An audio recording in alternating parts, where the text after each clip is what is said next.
నమస్తే, welcome to టీఎస్3 news channel. నేను సిరి. తెలంగాణ రాష్ట్రంలో ఎప్పుడు లేని విధంగా రైతులు ఇబ్బందులు పడుతున్నట్టు మనకి సోషల్ మీడియాలో చూస్తున్నట్టయితే తెలుస్తుంది. ఏంటంటే ఈ అకాల వర్షాల వల్ల వడ్లు కానీ, జొన్నలు కానీ, మక్కలు కానీ అసలు ఏదైతే ఈ పంటలు ఉన్నాయో పంటలు కొనట్లేదు. మాకు రావాల్సిన ధర కన్నా ఇంకా తక్కువనే అవుతుంది.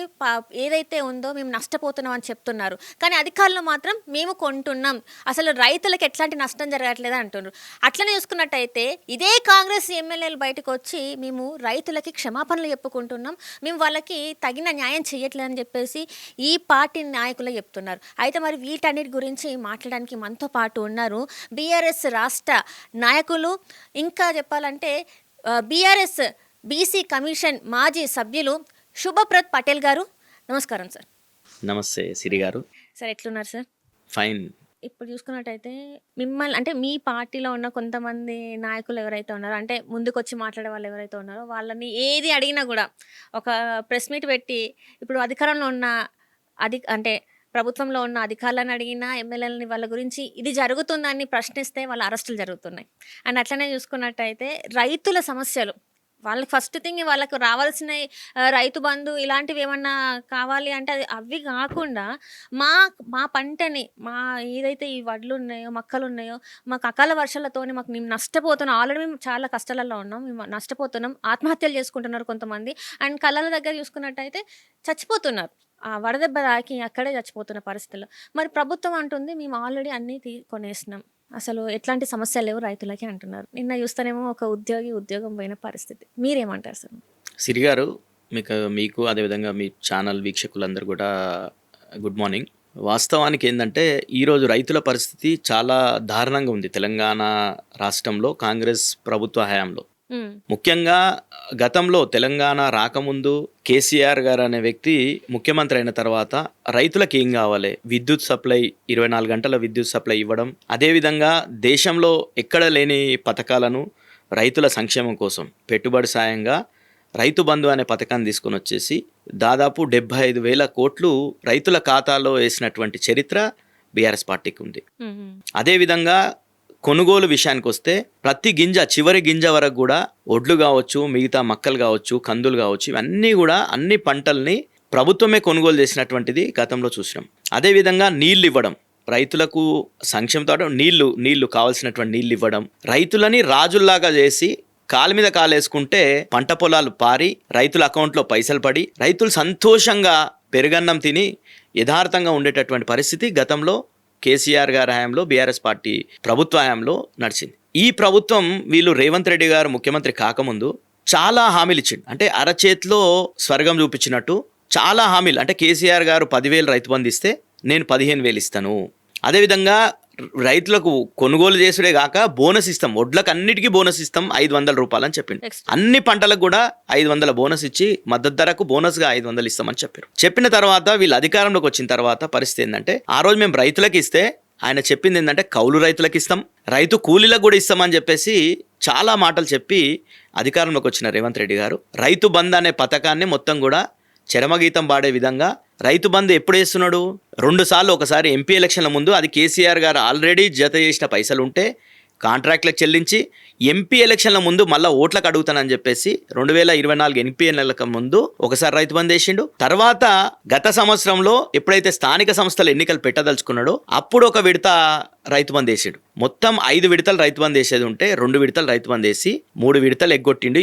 ఈ సంవత్సరం ఏంటంటే ఎప్పుడో నవంబర్లో, డిసెంబర్లో వేయాల్సినటువంటి రైతు బంధు మొన్న మార్చి 24వ తారీఖు రోజు 1 ఎకరాకు కేసీఆర్ గారు సభ పెడితే 1 ఎకరాకు రైతు బంధు, తర్వాత మళ్ళీ కేటీఆర్ గారు రైతు డిక్లరేషన్ మీద సభ పెడితే ఏప్రిల్ నెలలో 1 ఎకరాకు వేసాడు. అంటే 2 ఎకరాలకు మాత్రమే రైతు బంధు. ఈ గత సంవత్సరం రబ్బీకి సంబంధించింది. ఇప్పుడు మళ్ళా వర్షాలు పడుతున్నాయి, ఈ జూన్ మాసంలో పెట్టుబడి సాయం చేయాలి. ఎందుకు? రైతులు ఎవరి దగ్గరికి పోయి అడుకోకుండా వాళ్ళ ఎరువులు కావచ్చు, విత్తనాలు కావచ్చు, ట్రాక్టర్ ఖర్చులు కావచ్చు, ఇవన్నిటి కోసం పెట్టుబడి సాయం కోసం రైతు బంధు అనే పథకం తెచ్చారు. ఈయన 15,000 ఇస్తా అన్నాడు. ఆ 15,000 దేవుడెరువు కానీ ఇచ్చే 10,000, గతంలో కేసీఆర్ గారు ఇచ్చే 10,000 కూడా ఈయన ఇచ్చేటటువంటి పరిస్థితి లేదు. 3 విడతల రైతు బంధు ఎగ్గొట్టేసేసాడు. తర్వాత రైతు బీమా అనే పథకాన్ని దానికి సమాప్తం పాడాడు. ఇక కౌలు రైతులది ఊసే లేదు. రైతు కూలది ఊసేలేదు. ఈ రకంగా పోగా ఎరువులు మేము పైసలు పెట్టి కొనుక్కుంటాం యూరియా అంటే యూరియా దొరకని పరిస్థితి చూసినాం కదా మనం. గతంలో సమైక్య రాష్ట్రంలో ఏ విధంగా అయితే చెప్పులు లైన్లలో పెట్టి పాస్బుక్స్ జిరాక్స్ కాగితాలు లైన్లలో పెట్టి అరగోస పడ్డరో అదే పరిస్థితి మళ్ళా తెలంగాణలో సమైక్య రాష్ట్రంలో ఏ పరిస్థితి ఉండేనో మళ్ళీ తెలంగాణ వచ్చిన తర్వాత ఈ కాంగ్రెస్ ప్రభుత్వం హయాంలో మళ్ళీ రైతులు లైన్లు కట్టేటటువంటి పరిస్థితి, ఒక్కొక్క యూరియా బస్తాకు రోజుల తరబడి నిలబడాల్సినటువంటి పరిస్థితి దాపరించింది తెలంగాణలో. ఇదంతా అయిపోయిన తర్వాత కనీసం వాళ్ళు కష్టపడి పండించుకున్నటువంటి పంట అదైతే కొనుగోలు కేంద్రాలకు తీసుకొని వచ్చి నెల రోజులు కావస్తున్నా కానీ పూర్తి స్థాయిలో కొనుగోలు చేయకుండా ఇంకా కూడా రైతులు ఈ రోజుకి నిన్న వర్షాలు పడ్డాయి. నిన్న రాత్రి అకాల వర్షం చాలా తీవ్రంగా వర్షం పడ్డది. 8-10 సెంటీమీటర్లు కూడా ఒక్కొక్క ప్రాంతంలో పడ్డది. ఇప్పటి కూడా కల్లాలల్లా ఒడ్లున్నాయి. మనం చూస్తున్నాం అన్ని ఈరోజు సోషల్ మీడియా యుగం. గతంలో లాక రేవంత్ రెడ్డి గారు ఏది చెప్తే అది కాదు. రేవంత్ రెడ్డి గారు ప్రెస్ మీట్ పెట్టి ఏం చెప్పింది మొన్న 80% ఒడ్లు కొనుగోలు చేస్తామని చెప్పాడు. వాస్తవానికి ఏంది వాళ్ళు టార్గెట్ పెట్టుకున్నది 90 లక్షల మెట్రిక్ టన్నులు కొనుగోలు చేస్తామన్నారు. ఆ దాన్ని తగ్గించి మళ్ళా 75 లక్షల మెట్రిక్ టన్నులు అన్నారు. కానీ ఇప్పటి వరకు కూడా కొనుగోలు చేసింది వాళ్ళు చెప్తున్న లెక్కలు 54 లక్షలని ఉత్తమ్ కుమార్ రెడ్డి గారు చెప్తున్నారు. ఇంకొక వ్యవసాయ అధికారులను చూస్తే 40-45 లక్షలు అంటుర్రు. కానీ మనం పంట క్షేత్రానికి పోతే మేము ఒక ఎగ్జాంపుల్ చెప్తాను నేను.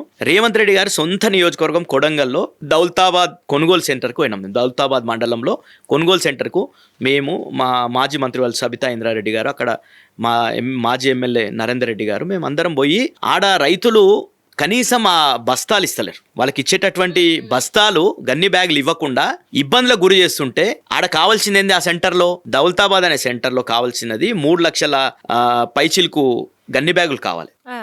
కానీ వాళ్ళు ఇచ్చినది ఎంత అంటే 40-45 వేల గన్ని బ్యాగులే ఇచ్చారు. 45 వేల గన్ని బ్యాగులు ఇచ్చారు. లక్ష కూడా ఇయ్యలేదు. మేము పోతాం అంటే మేము ధర్నా, సబితా ఇంద్రారెడ్డి గారు అక్కడ ధర్నాకు వస్తుర్రంటే ఆ రోజు 40 వేల గన్ని బ్యాగులు ఇచ్చారు. అంటే 3 లక్షల చిల్లర కావాల్సినటువంటిది 1 లక్ష కూడా ఇవ్వలేదు. ఆ రోజుకి ధర్నా పెడతామంటే కూడా ఆ రోజు కూడా 1 లక్ష ఇవ్వలే. అంటే నీ సొంత నియోజకవర్గంలో నీ దౌలతాబాద్లోనే ఒక సెంటర్లో ఈ పరిస్థితి ఉన్నది. మళ్ళా పక్క సెంటర్లల్లా వేరే సెంటర్లలో ఆ ధర్నా పెట్టినాం కాబట్టి అక్కడ ఇచ్చారు. వేరే సెంటర్లలో ఇవ్వలేనటువంటి పరిస్థితి. రైతులు అక్కడ నుండి ఫోన్ చేసిరు మాకు, అరే మీరు ధర్నా పెడితే అక్కడ బస్తీలు వచ్చినాయి, గన్ని బ్యాగులు వచ్చినాయి, ఆ గన్ని బ్యాగులు ఎట్లా ఇస్తున్నారు వీళ్ళు? 50 రూపాయలు డిపాజిట్ చేసుకొని ఇస్తున్నారు. ఒక బస్తాకు 50 రూపాయలు డిపాజిట్ చేసుకొని ఇస్తున్నారు. కొనుగోలు చేసినటువంటి ఎంత ఘోరంగా కొనుగోలు చేస్తున్నారు అంటే వాస్తవానికి 40 కిలోలు జోకుతారు. 40 కిలోలు జోకినప్పుడు 1.6 అడిషనల్గా జోకాలి. ఎందుకంటే ఆ గన్ని బ్యాగ్ వెయిట్ కావచ్చు కొంత, అది జోకకుండా వీళ్ళు 43-44 కిలోలు జోకుతూ అంటే దాదాపు కింటాలకు 10 కిలోలు ఇక్కడ కొట్టేస్తున్నారు. తర్వాత మళ్ళీ రైస్ మిల్లర్ దగ్గరికి పోయిన తర్వాత మళ్ళీ కింటాల్కి 3 కిలోలు కొట్టేస్తున్నారు. మొత్తం కూడా తరుగు తీసేస్తారు. అంటే 13 కిలోలు, ఒక కింటాల్కి 13 కిలోలు తరుగు తీసేస్తే రైతులు ఏ విధంగా బతుకుతారు ఆలోచించాలి మనం. ఇది ఎవరి దగ్గరనో కాదు, సీఎం రేవంత్ రెడ్డి సొంత కాన్స్టిట్యున్సీలో దౌలతాబాద్లో ఉన్నటువంటి విషయం, వాస్తవమైనటువంటి పరిస్థితి. అదేవిధంగా తాండూరు విషయానికి వస్తే తాండూరులో గత సంవత్సరం కూడా చూసినాం మేము. జుంటుపల్లి అనే గ్రామంలో అక్కడ పెద్ద ఎత్తున ప్యాడీ పండుతుంది. అక్కడ ప్రొక్యూర్ చేయకపోవడం వల్ల దాదాపు 1 లక్ష బస్తాలు అక్కడ పండేటటువంటి పరిస్థితి. కానీ ఆడ కొనుగోలు చేసేటటువంటి పరిస్థితి ఉండదు. ఈ రోజు కూడా ఆడ కళ్ళాలలోనే ఉన్నది వరి ధాన్యం. ఈ రోజు వర్షం పడ్డ తర్వాత ఏం చేస్తారు? ఈ 13 కిలోలు కదా, ఇంకా కూడా తరుగు పెంచే పరిస్థితి ఉంటుంది. నానిపోయినాయి, తడిసిపోయినాయి, మేము కొనమంటే మొలకలు వెళ్ళిపోయేటటువంటి పరిస్థితి. ఇట్లాంటి దుస్థితి ఈరోజు తెలంగాణలో ఉన్నది. రైతుల పరిస్థితి హరగోస. అదేవిధంగా మక్కల విషయంలో మేము 2 గ్రామాలు విజిట్ చేసినాం. వికారాబాద్ కాన్స్టిట్యున్సీలో నాసన్పల్లి అని, అదేవిధంగా తరిగోప్ల అని విజిట్ చేసినాం.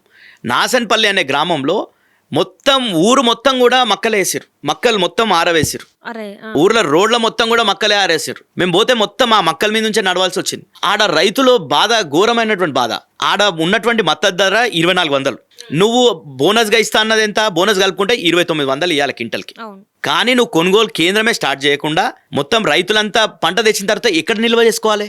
నిల్వ చేసుకునే పరిస్థితి లేక దళారులకు 1600కు 1700కు క్వింటాల్ లెక్క అమ్మితే దాదాపు 1200, 1000 నుండి 1200 లాస్ ఒక్కొక్క క్వింటాల్ కాడ రైతులు భరించాల్సిన పరిస్థితి.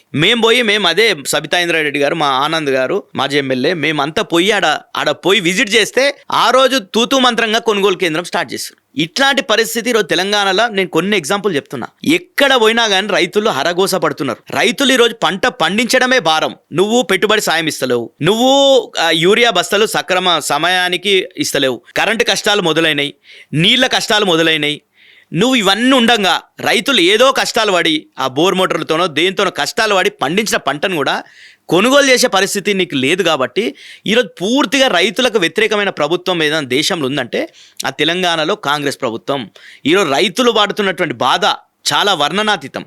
అంటే కల్లాల కాడ వచ్చి వాళ్ళు చావాల్సిన పరిస్థితి ఏందండి? కల్లాల మీద అంటే వాళ్ళు వచ్చి తెచ్చుకొని వాళ్ళ పంట మీద కాపల కాస్తూ ఎండ దెబ్బ కొట్టి చనిపోయినటువంటి చూడలేమా అంది మనం. కానీ అవన్నీ కాదంటే దానికి దీనికి సంబంధం లేదంటే ఈ రోజు కాదంటారు కదా. వాళ్ళ పార్టీకి సంబంధించిన కోమటిరెడ్డి రాజగోపాల్ రెడ్డి గారు ఏం మాట్లాడారండి? మున్గోడు ఎమ్మెల్యే గారు మాట్లాడారు కదా, మేము రైతులకు క్షమాపణ చెప్తున్నాం, మేము ఆలస్యమైంది వాస్తవం అని వాళ్ళ ఎమ్మెల్యే ఒప్పుకున్నాడు కదా. ఈ రోజు ప్రజాక్షేత్రం నడుమని ఇప్పుడు నేను ఎక్కడో వేరే దగ్గర ఎగ్జాంపుల్ చెప్తలే. సీఎం గారి సొంత నియోజకవర్గం సొంత మండలంలో దౌలతాబాద్ కొనుగోలు సెంటర్ కాడ పరిస్థితి ఏమున్నదో నేను చూసినా చెప్తున్నా. వికారాబాద్ ఆయన జిల్లాలో జుంటుపల్లి కావచ్చు, మిగతా లక్ష్మణాపూర్ చౌరస్తా కావచ్చు, లేకపోతే వికారాబాద్ కావచ్చు, మీరు ఎక్కడన్నా ఓడాం, ఎక్కడన్నా రేవంత్ రెడ్డి గారిని అడండి, పరిస్థితి ఈ పరిస్థితి కన్నా వేరే ఉందా? కొనుగోలు పూర్తి చేసిండా? ఆయన ఉత్తగా అబద్ధాలు ఏ రకంగా చెప్తున్నా అంటే గతంలో అధికారంలోకి రావడానికి అబద్ధాలు చెప్పొచ్చిండు. 420 హామీలు ఇచ్చిండు, 6 గ్యారెంటీలు అన్నాడు, అరచేతిలో వైకుంఠం చూపించిండు, వచ్చిండు అధికారంలోకి. ఈ రోజు కూడా అబద్ధాలే ఆడుతుండు. కానీ ప్రజలు ఎంత చైతన్యవంతం అంటే వీడియోలు రికార్డ్ చేసినటువంటి సెల్ఫ్ వీడియోలు రికార్డ్ చేసి సోషల్ మీడియాలో పెడుతున్నారు. నువ్వు ఈరోజు ఒక్కట మొత్తం చూడండి, మీరు మొత్తం సోషల్ మీడియాలో ఈరోజు మొత్తం కూడా ఈ కొనుగోలు కేంద్రాల్లో తడిసినటువంటి ధాన్యంతో నీళ్ళు ఎత్తిపోస్తున్నటువంటి పరిస్థితి ఉన్నది. కొట్టుకపోతున్నాయి ఒడ్లు, మక్కలు కొట్టుకపోతున్నాయి. పరిస్థితి ఇంత ఘోరంగా తెలంగాణలో ఉంది.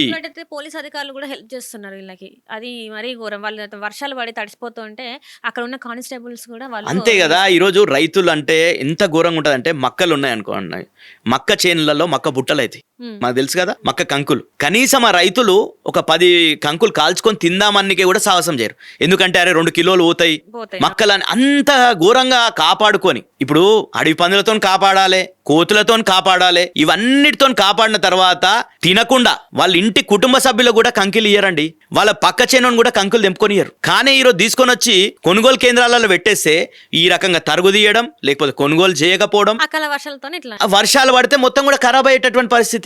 ఈ పరిస్థితి తెలంగాణలో ఉందంటే చాలా బాధాకరం అనిపిస్తుంది. ఎందుకంటే రైతులని కేసీఆర్ గారు రాజులుగాక చూసిండు. రైతు ప్రభుత్వం అంటే తెలంగాణ అని చూసినాం మనం. ఒడ్లు ఎక్కడ హైయెస్ట్ పండుతాయి ఒడ్లు ధాన్యం అంటే తెలంగాణ కేర్ ఆఫ్ అడ్రస్ అయింది.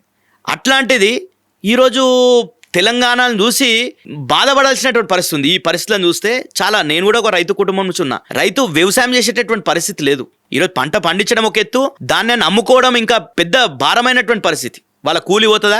ఈ నెల రోజులు మొత్తం కూలి, అక్కడ నుండి తీసుకొని కొనుగోలు కేంద్రానికి ట్రాన్స్పోర్టేషన్, మళ్ళీ ఈడ బస్తాలకు 50 రూపాయలు డిపాజిట్ చేయాలి. తర్వాత తరుగు 13 కిలోలు తీస్తున్నారు, 15 కిలోలు తీస్తున్నారు, తరుగు తీస్తున్నారు. తర్వాత మళ్ళీ అమాలి వీళ్ళ మీదే వేస్తున్నారు. ఇన్ని రకాలుగా రైతులు ఇబ్బంది పడుతుంటే ఈ తెలంగాణలో ఇది రైతు ప్రభుత్వమా, రైతు వ్యతిరేక ప్రభుత్వం అనేది మనం ఆలోచించుకోవాలి. కానీ సార్ ఇక్కడ ఏంటంటే నేను అడిగే క్వశ్చన్ అయితే ఒకటి, నిజంగానే మీ హయాంలో రైతులు ఒకవేళ సంతోషంగా ఉంటే ఊళ్ళల్లో ఎవరైతే వీళ్ళందరూ ఉన్నారో, మరి ఊళ్ళల్లోనే కాంగ్రెస్ ప్రభుత్వం గెలిచింది. సిటీలో చూసుకున్నట్టయితే మెజారిటీ మనకు బీఆర్ఎస్కే ఉన్నది.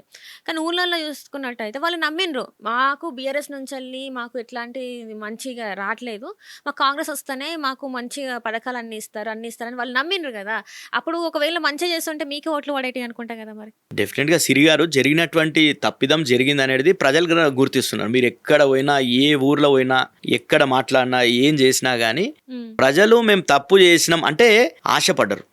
వాళ్ళని తప్పనికలేదు ప్రజలు, ఎందుకంటే ఆశపడ్డరు. 10,000 కేసీఆర్ ఇస్తే 15,000 అంటే ఆల్రెడీ సిస్టమ్ సెటప్ అయింది. ఇప్పుడు వ్యవసాయానికి నిరంతరమైనటువంటి 24 గంటల కరెంటు విద్యుత్ ఇస్తున్నాడు. అంతా మొత్తం కూడా విద్యుత్ ఉత్పత్తి పెంచుకున్నాం మనము. సోలార్ పవర్ కూడా స్టార్ట్ చేసుకున్నాం. ఇట్లాంటివి అదేవిధంగా మనం కాళేశ్వరం కావచ్చు, పాలమూరు కావచ్చు, చెరువుల పునరుద్ధరణ కావచ్చు, ఇవన్నీ రకాలుగా పెండింగ్ ప్రాజెక్టులు అన్నీ కూడా పూర్తి చేసుకున్నాం. ఇవన్నీ చేసిన తర్వాత రైతులు ఏమనుకుంటారంటే అన్నీ ఆల్రెడీ మొత్తం కూడా ఒక సిస్టమ్ సెటప్ అయినటువంటి సిస్టమ్ ఉన్నది. 10,000 కన్నా 15,000 మంచిగా ఉన్నాయి. అదేవిధంగా బోనస్ ఇస్తా అంటున్నాడు 500. వడ్లకు బోనస్ ఇస్తా అని ఇప్పుడు మనం కొన్ని మీరు కూడా షాపింగ్ పోతారు. షాపింగ్ పోతే బయట ఏం చెప్తారు, అప్ టు 70% అంటాడు, ఆఫ్ అంటారు, కింద చిన్నగా కండిషన్స్ అప్లై అంటాడు. అట్లనే రేవంత్ రెడ్డి గారి 420 హామీలు కావచ్చు, 6 గ్యారెంటీలు కావచ్చు, అన్నిటికీ కండిషన్స్ అప్లై. ఎవరికి అది కనిపించనంత చిన్నగా రాసినటువంటి వ్యక్తిగా రేవంత్ రెడ్డి గారు. మొత్తం వడ్లకు 500 బోనస్ ఇస్తా అన్నాడు. ఇప్పుడు ఏమంటాడు, సన్నాలకు మాత్రమే బోనస్ ఇస్తా అంటాడు. మొత్తం నువ్వు ఏమన్నావు, ఫస్ట్ నువ్వు రైతులకే కాకుండా నేను కౌలు రైతులకు కూడా మొత్తం రైతు బంధు ఇస్తా అన్నాడు. ఇప్పుడు ఇచ్చిండా అండి? ఒక్కరికన్నా రైతు బంధు ఇచ్చిండా కౌలు రైతులకు? ఒక్కరికి ఇవ్వలే. అదే విధంగా రైతు కూలీలకు ఇస్తాం అన్నాడు, అది ఇవ్వలేడు. ఇట్లా ఇవన్నీ మోసపూరితమైనటువంటి హామీలు, 100 హామీలు ఇచ్చిండు. ఇచ్చి మోసం చేసిండు, అంటే 100% చీటింగ్ చేసి ప్రభుత్వంలోకి వచ్చిన తర్వాత ఈరోజు మీరు కూడా ఒక మీడియా ఛానల్లో ఉన్నారు కాబట్టి మీరు స్టూడియోలో కాకుండా డెఫినెట్గా మీరు ఒక కొనుగోలు సెంటర్కి పోయి అడగండి, నిజంగానే గతంలో కేసీఆర్ హయాంలో ఎట్లుండే, ఈరోజు ఎట్లుంది రైతుల పరిస్థితి. వాళ్ళే స్పష్టంగా చెప్తారు కదా. బాధపడుతుండ్రు వాళ్ళు కేసీఆర్ రేవంత్ రెడ్డి గారి సొంత కాన్స్టిట్యున్సీలో రైతుల మాటలు వింటే చెవులు మూసుకోవాల్సిన పరిస్థితి. అంత తిట్లు, చెప్పరాని మాటలు తిడుతున్నారు రేవంత్ రెడ్డి గారు. ఎందుకు? వాళ్ళ బాధ. ఒక మహిళ వచ్చి నేను సావాలన్నా 20 రోజుల నుంచి నేను ఇక్కడ ఒడ్లు పెట్టుకొని ఉన్నా, నా కొడుకు చచ్చిపోయిండు, అప్పుడు కనీసం రైతు బీమా వస్తుండే, ఈరోజు ఆ బీమా లేదు. పరిస్థితి ఈ కొడ్ల కోసం 20 రోజులు ఈడు ఉండాలి, మళ్ళీ నేను బస్తాకి 50 రూపాయలు కట్టాలి, ఏడికెందుకు తెచ్చి కట్టాలి నేను అని అడుగుతుంది. ఏం సమాధానం చెప్పాలి వాళ్ళకు? అట్లాంటి పరిస్థితి తెలంగాణలో ఉంది. మీరు వాస్తవికమైనటువంటి పరిస్థితి అట్లుంది కాబట్టి చిన్న ప్రశ్న వేస్తే ఒక కండక్టర్ని ఎందుకు సస్పెండ్ చేయాల్సి వచ్చింది? అది ప్రభుత్వాన్ని ఆయన ప్రశ్న చేయలేదు. అక్కడ ఎవరో తెలిసిన వ్యక్తి ఉంటే ఆయనతో మాట్లాడండి. ఎవరితో మాట్లాడినా ఆయన అడిగింది ఏంది? మీరు కొనుగోలు చేయండి రైతుల ఒడ్లు మక్కలు కొనుగోలు చేయమన్నాడు. తప్పైతే ఎందుకు అవుతుంది? ప్రజాస్వామ్యంలో నీకు రాజ్యాంగం కల్పించినటువంటి హక్కు అది. తప్పకుండా ఈరోజు రాజ్యాంగం ఏం చెప్తుంది? ఎప్పుడైనా కానీ ప్రజాస్వామ్యంలో పవర్లు ఉన్నటువంటి వాళ్ళని ప్రశ్నిస్తారు, అధికారంలో ఉన్నటువంటి వాళ్ళని ప్రశ్నిస్తారు. మేము రేవంత్ రెడ్డి గారిని ప్రశ్నిస్తాం, మోడీ గారిని ప్రశ్నిస్తాం. కానీ తిరిగి వాళ్ళే ఎట్లా తయారైనారంటే బీజేపీ కావచ్చు, కాంగ్రెస్ కావచ్చు, ఇద్దరు తిరిగి ప్రతిపక్షాన్ని ప్రశ్నిస్తారు వాళ్ళు. అట్లాంటి దరిద్రమైన పరిస్థితి తెలంగాణలో ఉంది. ఈరోజు ఎవరిని ప్రశ్నించాలి? చేసేటోళ్ళని ప్రశ్నిస్తాం మనం. పవర్లు ఎవరున్నారు? నీకు పవర్ ఇచ్చిండు రేవంత్ రెడ్డి గారికి, తెలంగాణ ప్రజలు నీకు పవర్ ఇచ్చారు. నువ్వు రైతులకు ఏమేమి హామీలు ఇచ్చినావో అవి అమలు చేయి అని అడిగే బాధ్యత మాకు ఇచ్చారు ప్రతిపక్షంగా. మేము డెఫినెట్గా అడుగుతాం. నువ్వు ఇచ్చినటువంటి రైతు డిక్లరేషన్లో ఏ హామీలు ఉన్నాయో అవన్నీ అడుగుతాం. మా కేటీఆర్ గారు అడిగితే ఏం చెప్పిండని, ఇంతకుముందు రైతు బంధు బంద్ చేస్తానా అంటే, ఏం హౌలగా అన్నా, నేను పాగల్గా అన్నా, ఎందుకు బంద్ చేస్తా రైతు బంధు అన్నాడు. రేవంత్ రెడ్డి గారు అన్నారు కదా ఎలక్షన్ల ముందు. మళ్ళీ ఈరోజు ఎవరు పాగలగాళ్ళు, ఎవరు హౌలగాళ్ళు, ఎవరు బంద్ చేసిన వాళ్ళు రైతు బంధు? మనం ప్రజలు డెఫినెట్గా ప్రశ్నిస్తారు. ఇది ప్రశ్నించే మనం ఎప్పుడు చూసినా తెలంగాణ అనేది ప్రశ్నకు కేర్ ఆఫ్ అడ్రస్. మనం రైతాంగ సాయుధ పోరాటం నుండి చూసుకున్నాం, 69 మూమెంట్ చూసినాం, తెలంగాణ పోరాటం చూసినాం. ఎవరిని సహించదు తెలంగాణ. 100% నిజాం నిరంకుశ పాలనే వ్యతిరేకంగా పోరాటం చేసింది. 100% నువ్వు అంచివేయాలనుకుంటే అంచబడదు. తెలంగాణ తిరగబడుతుంది, 100% తిరగబడుతుంది. నీ గద్దె కూల్చే వరకు తిరగబడుతుంది 100%. ఆ రకంగానే రైతులు ఈరోజు ఎన్నికల కోసం, ఈరోజు ప్రజాస్వామ్యబద్ధంగా ఎన్నికల కోసం వెయిట్ చేస్తారు. ఈ 2.5 సంవత్సరాల కాలం గడిచిపోయింది. ఇంకా ఈ 2.5 సంవత్సరాలు బాధపడాలని చాలా మంది రైతులు ఆవేదనతో ఉన్నారు. 100% అప్పటి వరకు మాత్రం మేము ప్రతిపక్షంలో రైతులకు భరోసా ఇస్తున్నాం. తప్పకుండా రేపు భవిష్యత్తులో 100% మేము ఈరోజు కొనుగోలు చేయమంటాం. ఈరోజు ఈ ప్రభుత్వాన్ని మనం డిమాండ్ చేస్తాం, కొనుగోలు చేయమంటాం. ఈ పాలనలో ప్రజా సంక్షేమం కోసం మీరు ఇచ్చిన హామీల అమలు కోసం మేము డిమాండ్ చేస్తాం తప్పకుండా. కానీ 100% 2.5 సంవత్సరాల తర్వాత ప్రజలందరూ కూడా రైతు రాజు ఆ రోజు కేసీఆర్ గారిని కోరుకుంటున్నారు. 100% మీరు బంపర్ మెజారిటీతో తెలంగాణలో ఏ రోజు ఎన్నిక వచ్చినా, అది 2028 వచ్చినా, రేవంత్ రెడ్డి గారు మోడీ గారు చెప్పిండేమో కానీ 29 వస్తాయి అంటుండు. 29 వచ్చినా నువ్వు 6 నెలలు పోస్ట్పోన్ చేయగలుగుతావు, అంతకన్నా ఎక్కువ చేయలేవు కదా. 29 వస్తాయి ఎన్నికలు, 29 వస్తాయని ఈయన ముందే చెప్తుండే. ఎందుకంటే బడే బాయ్ చోటే బాయ్ కలుసుకొని అన్ని కూడా మనం చూసినాం కదా. మొన్ననే మోడీ గారు వచ్చి మేరేసే జుడ్జాం అన్నాడు. అట్లాంటి పరిస్థితి ఉన్నది. దేశంలోనేమో రాహుల్ గాంధీ మోడీ కొట్లాడతారు, కానీ తెలంగాణలో ఉన్నటువంటి రేవంత్ రెడ్డి, దేశంలో మోడీ గారు ఇద్దరు కలిసి పనిచేస్తారు. ఇంతకుముందు మీతో కలిసి పనిచేయలేదు మరి మోడీ గారు? ఈరోజు డెఫినెట్గా ఫెడరల్ స్ట్రక్చర్లో రాష్ట్రాలు కేంద్రం కలిసి పనిచేయాలి. అనేక సందర్భాల్లో మేము చాలా ప్రయత్నాలు చేసినాం. మీకు అది ఉదాహరణ నేను చెప్పేది ఏంటంటే, 2019లో ఎప్పుడైతే టీడీపీ అవిశ్వాస తీర్మానం పెట్టిందో, మోడీతో జతగట్టింది కదా. జతగట్టి ఏం చేసింది? తెలంగాణ రాష్ట్రం వచ్చి మనం ఆవిర్భావ దినోత్సవం జరుపుకోక ముందే ఫస్ట్ క్యాబినెట్ మీటింగ్ పెట్టేసి మన ఖమ్మం జిల్లాకు సంబంధించినటువంటి 7 మండలాలను గుంజుకుపోయింది కదా. గుంజుకుపోయిందా లేదా చంద్రబాబు గారు? ఆ రోజు నుంచి స్టార్ట్ అయితే మోడీ గారు ఏం చెప్పిండ్రు? మేము చెప్పినా మీరు చెప్పినా వేరే. మోడీ గారు చెప్పిండు, స్వయానా పార్లమెంట్లో చెప్పిండు, అది రికార్డ్. ఏం చెప్పిండు? కేసీఆర్ గారు ఎప్పుడు వచ్చినా కానీ ఆయన వికాస్ కోసం, అంటే తెలంగాణ కావాల్సిన దాని గురించి అడిగేటటువంటి వాడు. చంద్రబాబు ఎప్పుడు వచ్చినా కానీ కేసీఆర్ మీద కంప్లైంట్ చేస్తుండే. అట్లాంటి పరిస్థితి 5 సంవత్సరాలు మోడీతో జతగట్టి తెలంగాణకు వ్యతిరేకంగా ప్రతి ప్రాజెక్ట్ అనుమతులు ఇవ్వాలంటే పాలమూరు కావచ్చు, కాళేశ్వరం కావచ్చు, ఎన్ని రకాల ఇబ్బందులు పెట్టాలంటే అన్ని రకాల ఇబ్బందులు అక్కడ చంద్రబాబు పెట్టిండు. ఇక్కడ కాంగ్రెస్లో ఉన్నటువంటి ఆ రోజు ప్రతిపక్ష పార్టీగా ఉండి వీళ్ళు ఇబ్బందులు పెట్టిరు. అయినప్పటికీ కేసీఆర్ గారు దేశంలో ఈరోజు మనం రైతు బంధు తెస్తే దేశమంతా కాపీ కొడుతుంది. అదేవిధంగా హర్ ఘర్ జల్ అనేది ఇక్కడ నుండి మిషన్ భగీరథ అని దేశంలోనే ఏ రాష్ట్రం మొదటి రాష్ట్రం తెలంగాణ, ప్రతి ఇంటికి నల్ల కలెక్షన్ ఉంది. అది సురక్షితమైనటువంటి తాగునీరు అందించేటటువంటి రాష్ట్రం ఏది ఉందంటే తెలంగాణ. మన దగ్గర నుండి కాపీ కొట్టుకొని మిగతా రాష్ట్రాలు చేసినాయి. అదేవిధంగా చెరువులనంతా పునరుద్ధరించినాం మనం, దాదాపు 40,000 చెరువులని. ఎందుకంటే వాటర్ ఇది గొలుసుకట్టు చెరువులు ఉన్నటువంటివి, కాకతీయ కాలం నాటి చెరువులన్నీ కూడా వెతికి ఆ చెరువులని పునరుద్ధరణ చేసినటువంటి పరిస్థితి. ఇవన్నిటితోనే ఈ పంటలు ఎందుకు పండినాయి? గతంలో వర్షాలు ఇంతనే పడుతుండే కదా, కొంత ఎక్కువ తక్కువ, కానీ పంటలు ఎందుకు పండినాయి? ఈ గ్రౌండ్ వాటర్ పెరిగింది. అదేవిధంగా కాలువల ద్వారా నీళ్ళు వచ్చే దగ్గర నీళ్ళు వచ్చినాయి. ఇవన్నీ వచ్చినాయి కాబట్టి తెలంగాణ నంబర్ 1 రాష్ట్రం అయింది ధాన్యం పండించడంలో. ఈ స్థాయికి అదే రకంగా ఐటీ ఎక్స్పోర్ట్ అంటే అగ్రికల్చర్ నుండి ఐటీ వరకు కూడా, ఇండస్ట్రీస్ వరకు కూడా, ఇండస్ట్రీ పాలసీ ఎక్కడ దేశంలో లేదు. సింగిల్ విండో పాలసీ అని మొత్తం కూడా అప్లై చేస్తే ఒక టైం లిమిట్ అంటే 30 రోజులు 45 రోజుల్లో ప్రభుత్వం ఒకవేళ పర్మిషన్ రిజెక్ట్ చేయకపోతే పర్మిషన్ ఇచ్చినట్టే, గ్రాంటెడ్. అట్లాంటి పాలసీని తీసుకొని వచ్చి అనేక పరిశ్రమలు తీసుకొని వచ్చినాం కదా మనం. మిగతా రాష్ట్రాలతోని, మోడీతోని, గుజరాత్తోని, బెంగళూరుతోని పోటీ పడి తెలంగాణకు పరిశ్రమలు తీసుకొచ్చిందిగా కేటీఆర్ గారు. ఇట్లాంటి పాలసీలు ఉన్నాయి కాబట్టి తెలంగాణ ప్రగతి మొత్తం పర్ క్యాపిటల్ ఇన్కమ్ లో 3 అంతలు పెరిగింది. పర్ క్యాపిటల్ ఇన్కమ్ విద్యుత్ వినియోగంలో కూడా టాప్ తెలంగాణ మొత్తం దేశంలోనే.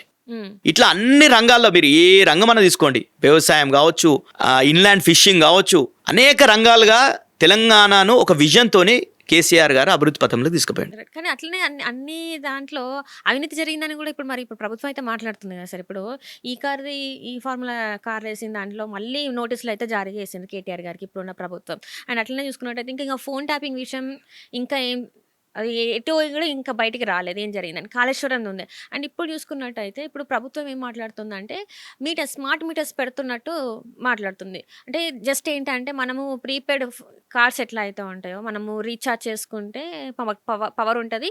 ఒకవేళ రీఛార్జ్ కరెక్ట్గా చేసుకోకపోతే ఆ రోజు మనకు పవర్ ఉండదు. సో దీని మీద మరి మీరేమనుకుంటున్నారు? అంటే ఇప్పుడు ఒక పక్కన వీళ్ళు చూపెడుతున్నారు బీఆర్ఎస్ నాయకులను, ఇట్లా వీళ్ళ మీద ఇన్ని ఉన్నాయి అవినీతి కేసులని. ఒక పక్కనేమో ఏదైతే ఇప్పుడు కరెంటుది ఏదైతే ఉచితం అంటూనే, ఇన్ని యూనిట్లు ఉచితం అంటూనే మళ్ళీ స్మార్ట్ మీటర్స్ అంటున్నారు. మరి దీని మీద మీరేమంటారు? ఈరోజు మీరు అన్నట్టు ఫార్ములా ఈ కార్ రేస్ ఏదైతే ఉందో దాంట్లో స్పష్టంగా కేటీఆర్ గారు ఆయన మీద అలిగేషన్ వచ్చిన నాడే ప్రెస్ మీట్ పెట్టి స్పష్టంగా చెప్పిండు. ఏంది, నేనే ఆదేశించిన ఏమని, గత ఇయర్లో ఏదైతే ఫార్ములా ఈ రేస్ కండక్ట్ అయిందో ఫస్ట్ సీజన్, ఆ సీజన్ కొనసాగింపుగా 3 సంవత్సరాలకు అగ్రిమెంట్ అయినారు. 3 సంవత్సరాలకు దాంతోనే అగ్రిమెంట్ అయింది కాబట్టి 3 years కంటిన్యూ చేయాలనే ఉద్దేశంతో ఎలక్షన్లు వస్తున్నాయనే ఉద్దేశంలో స్పాన్సర్ దొరకకపోతే ప్రభుత్వమే స్పాన్సర్షిప్. ఇప్పుడు రోజు చాలా కార్యక్రమాలు చేస్తారు. ఈ మిస్ వరల్డ్ కాంటెస్ట్లు పెట్టిరు, దాంతో ఎన్ని పెట్టుబడులు వచ్చినాయండి? 100 కోట్లు పెట్టిరు కదా. తిరిగి అపకీర్తి వచ్చింది. ఆ ఇంగ్లాండ్కి సంబంధించినటువంటి సుందరి పోయి ఏం అలిగేషన్ చేసిందో మనకు తెలుసు. రేవంత్ రెడ్డి గారికి సన్నిహితంగా ఉన్నటువంటి వ్యక్తులు ఆమెను పోయి ఏ రకంగా హరాజ్ చేసిరో పోయి ఇంగ్లాండ్లో పోయి చెప్తే అదంతా మొత్తం ప్రపంచవ్యాప్తంగా హైదరాబాద్ ఖ్యాతి పెరిగిందా తగ్గిందా?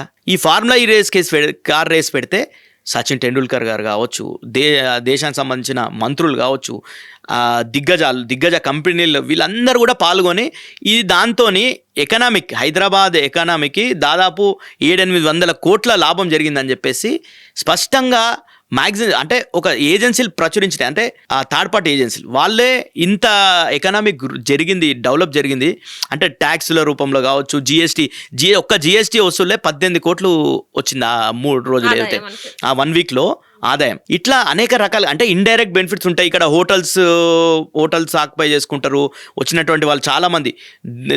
ప్రపంచవ్యాప్తంగా దాదాపు 50 కోట్ల మంది దాన్ని వీక్షించారని, ఇట్లా చాలా అంటే ప్రపంచ కీర్తి రావడానికి హైదరాబాద్ ఇమేజ్ని గ్లోబల్ పటంలో పెట్టే ఉద్దేశంతో ఇవన్నీ ఈవెంట్స్ కండక్ట్ చేస్తారు. ఇక్కడ జరుగుతున్నది ఏంది? గ్లోబల్ సమ్మిట్ పెట్టిండు, ఏమైనా పెట్టుబడులు వచ్చినాయా? మనకు ఏదన్నా వచ్చిందా? కార్యరూపం దాల్చిందా? టెంటుల ఖర్చు ఎక్కడ పోయిందో, ఆ టెంటులది ఏమైందో పరిస్థితి మనం చూసినాం. కానీ ఫోర్త్ సిటీ అయితే వచ్చింది కదా మనకి. ఎక్కడుంది ఫోర్త్ సిటీ? దానికి లీగాలిటీ ఏడుంది ఈరోజు? లీగాలిటీ అంటే ఏంటి? ఇప్పుడు ఆల్రెడీ ఒక కమిషనరేట్ చేసిందంటే అది ఒక సిటీ అన్నట్టే. ఇప్పుడు సైబరాబాద్, సికింద్రాబాద్, హైదరాబాద్ ఎట్లనో అదొకటి ఫోర్త్ సిటీ. ఇప్పుడు ప్రభుత్వం చేసినంత మాత్రాన మీరు ఏంటంటే దీనికి సంబంధించి ఫార్మా సిటీకి సంబంధించి ల్యాండ్ అక్విజేషన్ చేశారు. అవును 100% అప్పుడు కండిషనల్ అక్విజేషన్. అంటే మేము ఫార్మా ఇండస్ట్రీని హైదరాబాద్లో విస్తరించి ఎక్కడెక్కడనో ఉండి కంట్రోల్ లేకుండా, పొల్యూషన్ కంట్రోల్ లేకుండా ఉండేటటువంటి పరిశ్రమలు అన్నీ కూడా అవన్నిటిని మొత్తం కూడా తీసుకొని పోయి అక్కడ ఫార్మా సిటీ మొత్తం ప్రపంచ స్థాయిలో ఈరోజు తెలంగాణ, హైదరాబాద్ ఒక బల్క్ డ్రగ్కి క్యాపిటల్గా ఉంది. మనం చూసినాం కరోనాకు సంబంధించినప్పుడు కూడా వ్యాక్సిన్ ప్రొడక్షన్ మన జీనోమ్ వ్యాలీలో ప్రొడక్షన్ మెజార్టీగా జరిగింది. ఇట్లాంటి దాన్ని ఒక ఫార్మాకి హబ్గా పెట్టాలని ఫార్మా సిటీ కోసం కండిషనల్గా నేను ఏ దానికోసం తీసుకుంటున్నా అని చెప్పి రైతులకు చెప్పి కన్విన్స్ చేసి వాళ్ళకు నష్టపరిహారం చెల్లించి ఆ రకంగానే ఫార్మాసిటీ కోసం తీసుకున్నారు భూములు. వీళ్ళేం చెప్పారు? ఆ రోజు ప్రతిపక్షంలో ఉన్నటువంటి రేవంత్ రెడ్డి కావచ్చు, వాళ్ళ మంత్రులు కావచ్చు, ఏం చెప్పారు? మేము తెలంగాణలో అధికారంలోకి వస్తే ఆ ఫార్మాసిటీని రద్దు చేసి రైతులకు తిరిగి పట్టాలు ఇస్తామని చెప్పారు. వాళ్ళు చెప్పింది అది. కానీ ఈరోజు వచ్చిన తర్వాత ఏం చేస్తున్నారు? ఫార్మాసిటీ ఎందుకు ఫార్మాసిటీ పెట్టాలనుకున్నాం? మొత్తం కూడా ఇక్కడ అంతా కూడా పొటెన్షియల్ కావచ్చు, బిహెచ్ఎల్ కావచ్చు, ఇవన్నిట్లలో మొత్తం పొల్యూట్ అయిపోయి మొత్తం బాలానగర్ ఇవన్నీ ఇండస్ట్రియల్ ఏరియాలు పొల్యూట్ అయిపోయి అక్కడ అంటే జనజీవనానికి ఇబ్బందికరమైనటువంటి పరిస్థితి ఉంది. అక్కడ ఇప్పుడు ఫార్మాసిటీ అని ఒక ప్రపంచ స్థాయి స్టాండర్డ్స్తోని ఫార్మాసిటీ పెడితే అక్కడ ఏదైతే వేస్టేజ్ వస్తుందో ఆ వేస్ట్ మేనేజ్మెంట్ కరెక్ట్గా చేసి ఈ పొల్యూషన్ని కంట్రోల్ చేసే ఉద్దేశం. అదేవిధంగా తద్వారా పెట్టుబడులు తీసుకురావాలి, పెద్ద ఎత్తున పెట్టుబడులు వస్తాయి, తద్వారా ఉద్యోగ కల్పన వస్తుంది. దానికోసం ఫార్మాసిటీ చేసినాం. ఈరోజు వీళ్ళు ఏం చేస్తున్నారు? ఫార్మాసిటీని ఫోర్త్ సిటీ అని చెప్పి రియల్ ఎస్టేట్ చేయదలుచుకున్న ఆయన. దాంట్లో హైకోర్టులో అక్కడ ఉన్నటువంటి రైతులంతా కూడా హైకోర్టులో కేసు వేసారు. సరే ఇది ఫార్మాసిటీ రద్దు చేసి వీళ్ళు ఫోర్త్ సిటీ అంటున్నారు, మళ్ళీ మా దగ్గర తీసుకున్నప్పుడేమో ఫార్మాసిటీ కింద భూములు తీసుకున్నారు అని చెప్పి రైతులు కేసు వేసారు. కేసు వేస్తే హైకోర్టులో ప్రభుత్వం తరఫున న్యాయవాది ఏం చెప్పిండు? మేము ఫార్మాసిటీని రద్దు చేస్తలేము, అక్కడ కూడా ఫార్మా ఇండస్ట్రీలు ఉంటాయి, ఫార్మా పరిశ్రమలు పెడతామని చెప్పారు. మళ్ళీ ఈరోజు ద్వంద్వ వైఖరి కాదా ఇది? ఫోర్త్ సిటీ అంటున్నావు, నువ్వు అలా ఫార్మా ఇండస్ట్రీలు పెడతామంటున్నావు. ఏ రకంగా ఇది కరెక్టు? ఇంకొకటి ఏం చేస్తుండు? ఇక్కడ సెంట్రలైజ్డ్గా ఫార్మాసిటీ పెడితే పొల్యూషన్ కంట్రోల్ అవుతుంది, గవర్నమెంట్ సూపర్వైజర్ ఉంటుంది, ఇవన్నీ ఉంటాయి. ఇది కాకుండా ఫార్మా విలేజ్లు అంటుండు. లగచెర్లలో అదే జరిగింది కదా. లగచెర్లలో నువ్వు చేయదలుచుకుంటే రైతులంతా ఫార్మాసిటీకి వ్యతిరేకంగా తిరగబడ్డారు. మొత్తం తిరగబడ్డ తర్వాత ఏమైంది? ఫార్మాసిటీ క్యాన్సల్, నేను ఇండస్ట్రియల్ జోన్ పెడతా అని చెప్పి నీ మాటని నువ్వు మార్చుకొని మళ్ళీ ఇండస్ట్రియల్ జోన్గా దాన్ని అక్వైర్ చేసుకుంటున్నావు. కాబట్టి నువ్వు చెప్పే మాటలు చేసే పనులు పూర్తిగా వ్యత్యాసం ఉంది. కాబట్టి ప్రజలు నిన్ను నమ్ముతలేరు. 100% నీ పాలన, నీ పీడ ఎప్పుడు తెలంగాణకు విముక్తి అవుతుందని ప్రజలు 1000 కళ్ళతో ఎదురు చూస్తారు. అంటే ఇప్పుడు ఈ కేసులు, అవినీతి కేసులు అయితే ఏవైతే ఉన్నాయో అవన్నీ కక్షపూరితమైన అంటారా? ఇక్కడ ఈరోజు ఫార్ములా ఈ కేసుది చెప్పినాను మీకు. అది స్పష్టంగా ఒక ఇమేజ్ హైదరాబాద్ ఖ్యాతిని పెంచడానికి, ఆ స్పోర్ట్ని కంటిన్యూ చేయడానికి చేసినటువంటిది. దాంట్లో ఎలాంటి అవినీతి జరగలే. అవినీతి అంటే ఏంది? క్విడ్ ప్రోకో ఉండాలి. క్విడ్ ప్రోకో ఏంది? ఇప్పుడు మన కేటీఆర్ గారు చెల్లించి 43 కోట్లు ఇక్కడ నుండి హెచ్ఎండి అకౌంట్ నుండి అక్కడ ఎఫ్ఈఓ సంస్థకు పోయినాయి. అక్కడ ఉన్నాయని చెప్పి వాళ్ళు వచ్చి చెప్పారు. రేవంత్ రెడ్డి గారు ముఖ్యమంత్రి అయిన తర్వాత వితిన్ 15 days వాళ్ళ ఎఫ్ఈఓ సంస్థకు సంబంధించినటువంటి వ్యక్తి వచ్చి, ఆయన ఫౌండర్ వచ్చి, మాకు ఈ అమౌంట్ వచ్చింది, ఇంకో విడత మాకు చెల్లిస్తే మేము ఈవెంట్ కండక్ట్ చేస్తాం ఫిబ్రవరిలో అని చెప్పారు. అయినప్పటికీ ఇది ఏదో దాని ల్యాక్ అంటే ఇర్రెగ్యులారిటీస్ ఉంటాయి. ఇప్పుడు జనరల్గా ఏముంటుంది అంటే రాటిఫికేషన్ చేసుకోవచ్చు, ఇది క్యాబినెట్ ఆమోదం లేదు, అది లేదు, ఇది లేదు అని చెప్పేసి చిన్న అంటే కోడిగుడ్డు మీద ఈకలు వీకే ప్రయత్నం చేస్తారు తప్ప అది ఎలక్షన్ కోడ్ కన్నా ముందే క్లియరెన్స్. ఈరోజు మంత్రి ఏం చేస్తారండి? మంత్రి ఒక పాలసీ డిసిషన్ తీసుకుంటాడు. ఇప్పుడు ఆ స్పాన్సర్ తప్పుకుండు కాబట్టి ఆ స్పాన్సర్ ప్లేస్లో హెచ్ఎండి అనే సంస్థ హైదరాబాద్ ఖ్యాతి పెంచడానికి చాలా యాక్టివిటీస్ చేస్తుంది హెచ్ఎండిఏ. దాంట్లో భాగంగా ఈ దానికి స్పాన్సర్ చేయాలని కేటీఆర్ గారు ఒక పాలసీ డిసిషన్ తీసుకుంటారు. దానికి అధికారులు ఏ రూపంలో చెల్లించాలి, దానికి ఏం ట్యాక్స్లు కట్టాలి, ఏం చేయాలనేది వాళ్ళు చూసుకోవాలి. అనుమతులు తీసుకోవాలన్న ఆర్బీఐ నుండి ఇవన్నీ కూడా ఫాలో అప్. కేటీఆర్ పోయి అనుమతులు తీసుకోరు కదండి. అవన్నీ కూడా ఫాలోఅప్ యాక్షన్ అంతా కూడా అధికారులు చేసుకోవాలి. అందులో ఏమైనా చిన్న చేసిన అవినీతి ఎక్కడ జరగలే. ఎఫ్ఈఓ సంస్థ చెప్పింది నా దగ్గర 43 కోట్లు అక్కడ ఉన్నాయి, మా అకౌంట్లు ఉన్నాయని చెప్తుంది. దాని రికవరీ కోసం ఇంకా ఇప్పటివరకు ఏం చేయలే. వాళ్ళని కేసులో పెట్టలేడు. మళ్ళీ నిజంగానే అవినీతి జరిగితే వాళ్ళు కూడా పాత్రదారులు అవుతారు కదా. ఇప్పుడు అక్కడ నుండి ఏం రాలే కదా కేటీఆర్ గారి అకౌంట్కో, కేటీఆర్ గారి మిత్రుల అకౌంట్లకు పైసలు రాలే కదా. ఎఫ్ఈఓ అకౌంట్లో ఉన్నాయని చెప్పి ఆయన వచ్చి ముఖ్యమంత్రి గారికి చెప్పిండు. ఇప్పుడు ఆయనను ఎందుకు పార్టీ చేయలేను, ఎఫ్ఈఓ సంస్థని ఎందుకు పార్టీ చేయలేను కేసులా? అంటే ఇది బురద జల్లే ప్రయత్నం చేస్తుండు. అదే రకంగా కాళేశ్వరం విషయంలో ఏం జరిగిందండి? 2 ఫీలర్లు 3 బ్యారేజ్లు ఉంటే అందులో 100 ఫీలర్లు ఉంటే 2 ఫీలర్లు కుంగిపోయినాయి. దాన్ని మేము రిపేర్ చేస్తామని ఎల్ఎన్టీ అనే సంస్థ ఏదైతే అది కట్టిందో వాళ్ళు చెప్పిర్రు, మేము రిపేర్ చేస్తామంటే ఈ ప్రభుత్వం వచ్చిన తర్వాత మీరు రిపేర్ చేయకండి, అది అట్లనే ఎండబెట్టాలి ప్రాజెక్టు, ఎందుకంటే కేసీఆర్ గారి పేరు వస్తుంది కాబట్టి దాన్ని అట్లనే ఎండబెట్టాలి, చూపియాలి, తమాషా చేయాలని కాళేశ్వరం కమిషన్ వేసిండు. ఏం తెలిసిందండి కాళేశ్వరం కమిషన్? నువ్వు విట్నెస్గా పిలుస్తావు కేసీఆర్ గారిని, నువ్వు ఇచ్చిందేమో విట్నెస్ నోటీసులు ఇచ్చి నీ దగ్గర ఏమన్నా ఇన్ఫర్మేషన్ ఉంటే ఈమని చెప్పినావు. తర్వాత నీ రిపోర్ట్ ఏమిస్తావు? నువ్వు దోషిగా తెలుస్తావా? నువ్వు విట్నెస్గా పిలిచి నువ్వు దోషి అని ఎట్లా అంటావు? కాబట్టే హైకోర్టు స్పష్టంగా అట్లా చెల్లుబాటు కాదు, దాని మీద ఎలాంటి చర్యలు తీసుకోవద్దని స్పష్టంగా హైకోర్టు ఉత్తర్వులు ఇచ్చింది కదా. ఈ రోజు ఏం చేస్తున్నారండి? ఎక్కడ పోయింది వీళ్ళ ఈ ప్రభుత్వంకి? కానీ ఇప్పుడు మళ్ళీ ఒప్పుకున్నారు కదా, ఇప్పుడు రిపేర్ చేయడానికి రేవంత్ రెడ్డి గారు ఒప్పుకొని. ఎక్కడ పోయింది? ఎన్ని రోజులు నడుతుందండి? ఏ రోజు అయింది అది? 2023 అక్టోబర్, సెప్టెంబర్ అక్టోబర్లా జరిగింది అది. ఈ రోజు ఏ దాంట్లో ఉన్నాం మనం? 2026 మే నెలలో ఉన్నాం. దాదాపు 3 సంవత్సరాలు గడుస్తుంది. ఎందుకు చేయలేరండి ఇప్పటి వరకు? 150 కోట్లు పెడితే రిపేర్ అయ్యేటటువంటి పరిస్థితి దాన్ని చేయలే. ఈ ప్రభుత్వం వచ్చినాక ఒక విషయం, ఈ ప్రభుత్వం వచ్చిన తర్వాత మనకు హైదరాబాద్కు మంచినీళ్ళ కోసం కడుతున్నటువంటి సుంకిశాల అది కూలిపోయింది. రిటైనింగ్ వాల్ కూలిపోయిందా? దాన్ని బ్లాక్ లిస్ట్ లో పెట్టాలని హెచ్ఎండబ్ల్యూఎస్ సంస్థ రిపోర్ట్ ఇచ్చింది ప్రభుత్వానికి. ఇది నాసి రకమైన పనులు చేసింది, ఇది మెగా కంపెనీ, దీన్ని బ్లాక్ లిస్ట్ లో పెట్టాలని చెప్తే దానికి ఇంకా 1000 కోట్ల కాంట్రాక్టులు మెగా కృష్ణారెడ్డి గారికి ఇస్తుండ్రు రేవంత్ రెడ్డి గారు. అది అయిపోయిందా? తర్వాత మన ఇది ఎస్ఎల్బిసి టనల్ నువ్వు పని స్టార్ట్ చేసేటప్పుడు రిపోర్ట్ తీసుకోకుండా ఏముంది పరిస్థితులు, జియో టెక్నికల్ అనుమతులు తీసుకోకుండా, అసలు నీకు ఆ సర్వే చేయకుండా, అసలు ఏముందో తెలియకుండా మేఘాల మీద పని స్టార్ట్ చేయించినావు. ఏం జరిగిందండి? 8 మంది చనిపోయారు. వాళ్ళ శవాలు వచ్చినాయండి ఇప్పటి వరకు?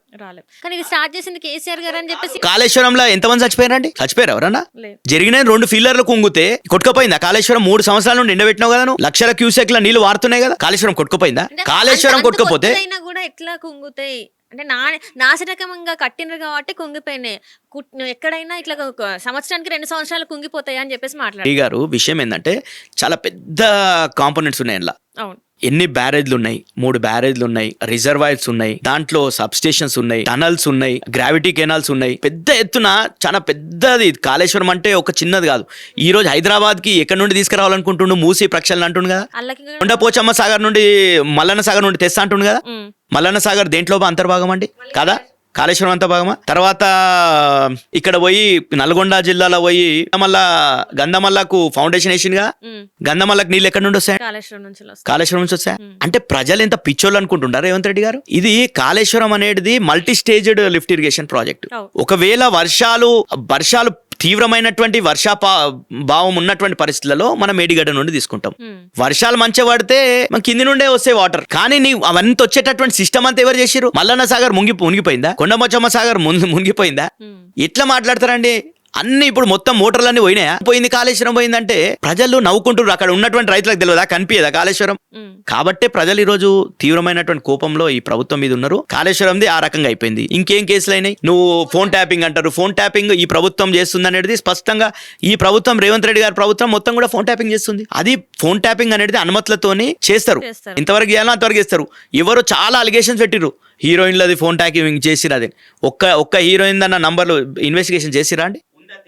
ఒక సంస్థనే దాన్ని మొత్తం కూడా హిందూ అనే క్రెడిబిలిటీ ఉన్నటువంటి పత్రిక తీసింది కదా. ఇప్పటి వరకు ఒక హీరోయిన్ విలువలే ఎవరిది చేయలేరు అని చెప్పేసి ఎవరైతే ఇన్వెస్టిగేషన్ అధికారులు ఉన్నారో వాళ్ళతోనే క్లారిఫికేషన్ తీసుకొని రాసింది కదా, అయిపోయింది కదా. ఏ హీరోయిన్ చేయలేరని తెలిసింది కదా, ఎవరు చేయలేదని తెలిసింది కదా. ప్రభుత్వం ఏదైతే చేయాలనుకుందో డెఫినెట్ గా చేస్తారు.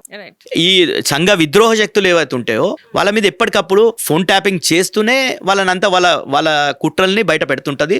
ఆ కుట్రల్ని తిప్పి కొడుతుంటది ప్రభుత్వం. ఆ పోలీస్ వ్యవస్థ చూసుకుంటది. ఆ ఫోన్ ట్యాపింగ్ అనేది ఈ పార్టీకి ఏం సంబంధం అండి? గవర్నమెంట్కి ఏం సంబంధం? రైట్. సరే, ఇప్పుడు ఇదంతా చూసుకున్నట్టయితే ఫస్ట్ నుంచి మాట్లాడుతున్న సమస్యలని మనం మాట్లాడినాం. కానీ రాష్ట్రంలో 2 విషయాలు ఇప్పుడు బాగా ఎట్లా అంటే హాట్ టాపిక్ అయిపోయింది. ఒకటి చూసుకున్నట్టయితే డ్రగ్స్, ఇంకోటి చూసుకున్నట్టయితే ఒక కేంద్ర సహాయక మంత్రి గారి అంటే ఆ ఇష్యూ ఏదైతే ఉందో ఆ ఇష్యూ నడుస్తుంది. డ్రగ్స్ గురించి ఏం మాట్లాడతారు? ఇప్పుడు ఈ ఇష్యూ గురించి ఏం మాట్లాడతారు? డ్రగ్స్ కి తీవ్రంగా బీఆర్ఎస్ పార్టీ డ్రగ్స్ కి వ్యతిరేకంగానే ఒక టీంని ఏర్పాటు చేసి గతంలో కూడా ఎవరైతే అడిక్టెడ్ ఉన్నారో వాళ్ళు ఎంత పెద్ద స్థాయిలో ఉన్నా కానీ అకున్ సబర్వాల్ గారిని వేసి మొత్తం కూడా చేసి డ్రగ్స్ రహిత తెలంగాణ ఉండాలని చెప్పేసి గంజాయి విషయంలో కావచ్చు, మిగతా గుడుంబా కాడికించి పత్తలాడేటటువంటి పేకాట క్లబ్ల కాడికించి కేసీఆర్ గారు ఇవన్నిటిని కూడా విముక్తి చేసినటువంటి మనం చూసినాం. పేకాట క్లబ్లు నడుస్తున్నాయి తెలంగాణలో గతం అంటే 10 సంవత్సరాలు నడిచినాయి, ఇప్పుడు నడుస్తున్నాయి అది తెలియదు కానీ గత 10 సంవత్సరాలు కేసీఆర్ హయాంలో పేకాట క్లబ్బులు బంధు, సారా బట్టీలు బంధు, ఇవన్నీ చేసిండు కేసీఆర్ గారు. డ్రగ్స్ మొత్తం దేశంలోనే 1000 కోట్లకు సంబంధించిన డ్రగ్స్ ది మ్యానుఫ్యాక్చరింగ్ యూనిట్ ఎవరు పట్టుకురండి? మహారాష్ట్ర పోలీస్ వస్తుంది. కాంగ్రెస్ ప్రభుత్వంలో ఈ పోలీసు వాళ్ళు ఏం చేస్తారు అంటే బీఆర్ఎస్ పార్టీ వాళ్ళ మీద నిఘా పెట్టడం, బీఆర్ఎస్ పార్టీ వాళ్ళు ఏం సోషల్ మీడియా మాట్లాడినా కేసులు పెట్టడం, బీఆర్ఎస్ పార్టీ వాళ్ళు ప్రశ్నిస్తే కేసులు పెట్టడం, రైతులు ప్రశ్నిస్తే కేసులు పెట్టడం, ఎవ్వరు ప్రశ్నిస్తే వాళ్ళ మీద కేసులు పెట్టడం తప్ప ఈ పోలీస్ అనేది లా అండ్ ఆర్డర్ కంట్రోల్ చేస్తలేదు. మనం చూసినాం అనేక రకాలుగా ఈరోజు లా అండ్ ఆర్డర్ దెబ్బతిని ఏ రకంగా జరుగుతుందో మనం చూసినాం. అదేవిధంగా డ్రగ్స్ కి సంబంధించి ఇంత పెద్ద ఎత్తున ఒక పరిశ్రమనే నడుపుతున్నటువంటి పరిస్థితి బయటపడదు కదా. కాంగ్రెస్ అంటే ఈ ప్రభుత్వంలో ఉన్నటువంటి ఇక్కడ తెలంగాణ పోలీసులు పట్టిరా, మహారాష్ట్రకు సంబంధించినటువంటి పోలీసులు వచ్చి ఆడ పని చేసి ఆ మూటాని పట్టుకున్నటువంటి పరిస్థితి చూసినాం. వీళ్ళు ఎక్కడ నిద్రపోయిన తెలంగాణ పోలీసులు రేవంత్ రెడ్డి గారి పాలనలో యథా రాజా తదా పరిపాలన అన్నట్టు రాజు మొత్తం కూడా వాళ్ళని మొత్తం మిస్యూజ్ చేస్తున్నాడు. కాబట్టి కమాండ్ కంట్రోల్ సెంటర్ పెట్టినామండి మనం. పెట్టినాం కదా. ఎందుకు పెట్టినాం? ఇన్ని లక్షల కెమెరాలు, సీసీ కెమెరాలు పెట్టి చీమ చిట్టుకుమన్నా గానీ హైదరాబాద్ లో ఏదన్నా గానీ మొత్తం ఆ కమాండ్ కంట్రోల్ సెంటర్ లో ఉండాలి. నిమిషాల లోపల మనం నేరస్తుని పట్టుకోవాలి, కంట్రోల్ చేయాలి, అవన్నీ ఉండే. మనం చూసినాం కదా. మొన్ననే అడ్వకేట్, నేను ఒక న్యాయవాదినే, ఆ న్యాయవాది పాపం ఆయన ఇప్పుడు ఒక వక్ఫ్ బోర్డు భూములను కాపాడాలని పోరాటం చేస్తుంటే ఆ న్యాయవాదులను గుద్ది చంపేసారు. లైవ్ గా పట్ట పగలు చంపేసినటువంటి పరిస్థితి ఎందుకు వచ్చిందండి? దానికి ఎవరు ఆ సూత్రధార? ఎవరు? కాంగ్రెస్ పార్టీకి సంబంధించిన టీపీసీసీ వైస్ ప్రెసిడెంట్ గా ఉన్నటువంటి వ్యక్తి దీనికి సూత్రధార అని చెప్పేసి మనం కథనాలు చూస్తున్నాం. దీని మీద కాంగ్రెస్ పార్టీ ఇప్పటివరకు ఎందుకు మాట్లాడదండి? మాట్లాడడం లేదా? ఒక న్యాయవాదిని పట్టపగలు ఆయన ఒక న్యాయం కోసం వక్ఫ్ ఆస్తుల పరిరక్షణ కోసం పనిచేస్తుంటే నీ పార్టీకి సంబంధించినటువంటి ఒక పిసిసి వైస్ ప్రెసిడెంట్ ఈ కుట్రలో భాగమయ్యేసి చంపిపిస్తే నీ పార్టీ వైఖరైందని అడుగుతున్నాం మేము. మహేష్ కుమార్ గౌడ్ గారిని కావచ్చు, రాహుల్ గాంధీ గౌడ్ కొడుకు కూడా దీని మీద కేసు ఫైల్ చేసినట్టు కూడా మనకి వచ్చింది కదా. కొడుకు చెప్పిండు కదా, చెప్పేసింది కదా, బహిరంగానే చెప్పిండు. అయినా కూడా యాక్షన్స్ ఎందుకు ఇంత లేట్ అవుతున్నాయి అంటారు మరి? అదే కదా ఈ ప్రభుత్వం ఎట్లా చేస్తుందంటే, మొన్న మనం చూసుకున్నాం బండి సంజయ్ గారి కొడుకు విషయంలో చూసినాం కదా.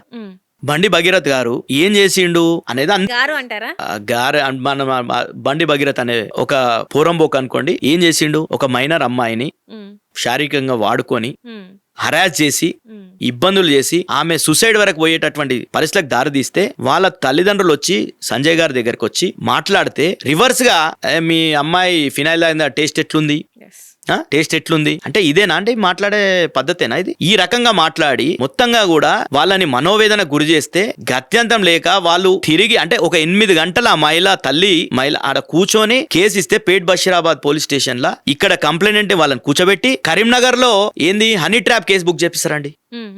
బుక్ చేపిస్తే 8వ తారీఖు కేసు బుక్ అవుతుంది. 10వ తారీఖు రోజు మోడీ గారు వస్తారు. ఇద్దరు రేవంత్ రెడ్డి గారు, బండి సంజయ్ గారు, మోడీ గారు ఒక వేదిక పంచుకుంటారు, నవ్వుకుంటా మాట్లాడుకుంటారు, జోకులు వేసుకుంటుంటారు. 11వ తారీఖు రోజు బీఆర్ఎస్ పార్టీ అనే పార్టీ ఒక ప్రతిపక్ష పార్టీగా దీని వాయిస్ లేపి ఆర్ఎస్ ప్రవీణ్ కుమార్ గారు, కేటీఆర్ గారు మొత్తం దీని మీద బీఆర్ఎస్ మహిళా వింగ్ అందరు కూడా పనిచేసినంత వరకు, రియాక్ట్ అయినంత వరకు పోలీసులు దాని మీద వైఖరే చెప్పలే. 11వ తారీఖు రోజు సిట్టేస్తాడు. ఏసి ఏం చెప్తాడు? పోలీసులంతా ప్రధానమంత్రి గారి పర్యటన ఉంది కాబట్టి పోలీస్ స్ట్రెంత్ ఎంత అండి తెలంగాణలో? లక్షల సంఖ్యలో పోలీసులు ఉన్నారు కదా. మొత్తం లక్షల సంఖ్యలో మొత్తం కూడా ప్రధానమంత్రి గారి ప్రోగ్రాంలోనే ఉన్నారా? ఎంత సీరియస్ కేసు అండి. ఒక మైనర్ బాలికను పోక్సో కేసు ఇబ్బంది పెట్టి శారీరకం వాడుకొని ఇంత జరిగితే నువ్వు ఎన్ని రోజులకు అరెస్ట్ అయ్యిందండి? అరెస్ట్ కూడా కాలేదు. ఏం జరిగింది? రేవంత్ రెడ్డి గారు ఒక కాన్క్లేవ్ లో మాట్లాడుకుంటా అక్కడ ప్రశ్న అడిగితే ఏం చెప్తారు మీరు అంటే ఆయన చెప్పింది ఏంది? ఆ వేదిక దారి రిక్వెస్ట్ చేసుకోండి బండి సంజయ్ గారు మీ కొడుకుని మీరు సరెండర్ చేయండి, అది చేయండి అంటే బండి సంజయ్ గారు తెల్లారి సరెండర్ చేసి ఆ పరిస్థితి అంటే అడుక్కుంటే గానీ అరెస్ట్ అంటే పోలీసు వాళ్ళకు చిక్కలేనటువంటి పరిస్థితి. తెలంగాణ పోలీసుకు చాలా ఖ్యాతి ఉండే. కేసీఆర్ గారి ప్రభుత్వంలో తెలంగాణ పోలీస్ అంటే టాప్, మొత్తం దేశంలోనే నంబర్ 1 పోలీస్గా మనకు ఆ రికార్డు ఉంది తెలంగాణ పోలీసులకు. పోలీసులను ఏమంటలేను, ఎందుకంటే రేవంత్ రెడ్డి గారు చెప్పినంత వరకు వాళ్ళు ఎట్లా పట్టుకుంటారండి? రేవంత్ రెడ్డి గారు పట్టుకోవద్దు అన్నాడు అనుకో, యాక్టింగ్ చేసిరు. 8 బృందాలు అన్నారు, కరీంనగర్ ఇంటికి పోతారు, కరీంనగర్లో బండి సంజయ్ గారి ఇంటికి పోతారు, ఇక్కడ పోరు. ఉమ్, రకరకాలుగా చేసి వాళ్ళ మామ ఇంటికి నోటీసులు పెట్టిరు. ఉమ్.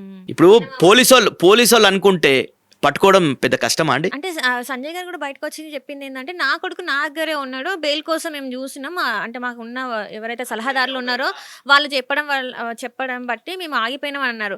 అంటే ఒక రకంగా పోలీసులు సరిగ్గా వాళ్ళు అక్కడ చెక్ చేయలే అనుకోవచ్చా, లేకపోతే పోలీసులను వీళ్ళు మోసం చేసిండు అనుకోవాలా, లేకపోతే ఇదంతా పైన ఒక స్టోరీ లాగా, కుక్కుడు స్టోరీ లాగా చెప్పిందంటారు, ఏమంటారు? ఇది ఇక్కడ ఇప్పటికీ జనాలకు ఒక క్వశ్చన్ మార్క్ ఇది. డెఫినెట్ గా విషయము బండి సంజయ్ గారికి 8వ తారీఖు తర్వాత తెలియదు. అంతకన్నా గతంలోనే వాళ్ళ తల్లిదండ్రులు ఆయనను ఆశ్రయించారు, మీ కొడుకు ఈ రకంగా చేసిండు అన్నారు.